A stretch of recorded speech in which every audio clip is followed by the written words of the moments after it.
Wow, that's a pretty powerful ink spot. I want to move forward into Matthew. We're going to skip a bunch of books just to save time a little bit today here. Matthew chapter 6, verse 22. One of the most beautiful verses in the Bible for what it means to me personally. Matthew chapter 6, verse 22. The light of the body is the eye. Therefore thine eye be single, thy whole body shall be full of light. But if thine eye be evil, thy whole body shall be full of darkness. If therefore the light that is in thee be darkness, how great is that darkness? Now, what's interesting, if you're not reading along, that last line is not phrased in the form of a question. It's phrased in the form of a statement with an exclamation point. So let's read that again. If therefore the light in thee be darkness, how great is that darkness?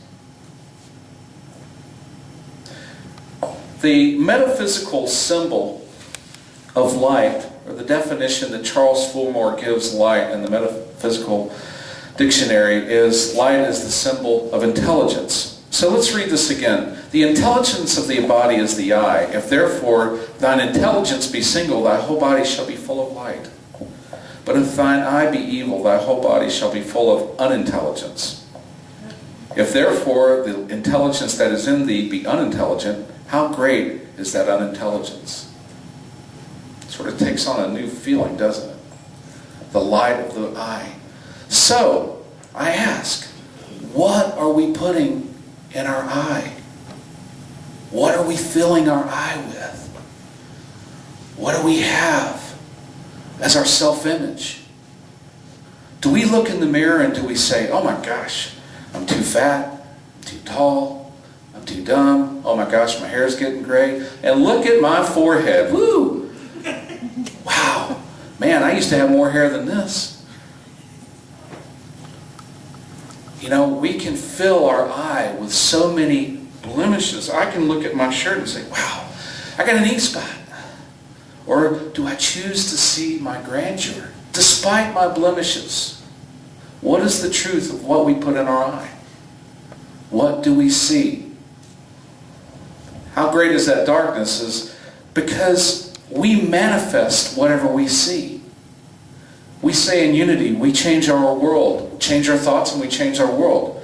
What do we put in our body? Where we receive what we put in our body is through our eyes and through our ears. So as we see ourselves. So there's statements that sort of go along with this train of thinking that are in our common vernacular. To see it is to be it. Or you have to see it to be it, right? Have you heard that statement? He who has eyes to see, let him see. And this is one I thought was really interesting. Oh, I'm turning a blind eye to that. What are we saying? We're turning a blind eye to what we know is intelligent. We're turning a blind eye to intelligence. So we want to turn away from that. So these are sayings and phrases that we use in our common language today. Who we are, and how we see ourselves, and what we see in our world, and whatever we're seeing, whatever we're looking at out inside the world. Do we look in the mirror and we say, wow, I'm heavy? Actually, I said that this morning, but I digress. But do I let it define me? There was actually, maybe some older students of Unity may remember this, there was a course in Unity back in the 50s or 60s. It was called Weightless. And it was losing weight with your mind. Seeing your body as being the desired weight that you want it to be, and therefore it being manifest in you. Not worried about what you're eating, what you're doing. And I'm not dispelling any of the benefits of rigorous exercise and eating right. I'm not saying that, but I'm saying that is the power of the mind. We have the power of our mind to transform and change our lives. So we should not stop and put blemishes in our eye. We should not look in the mirror and only see what we don't like. When's the last time we looked in as a wheelchair-bound has-been? Or is he doing more for humanity now than he did when he was making his greatest scientific discoveries?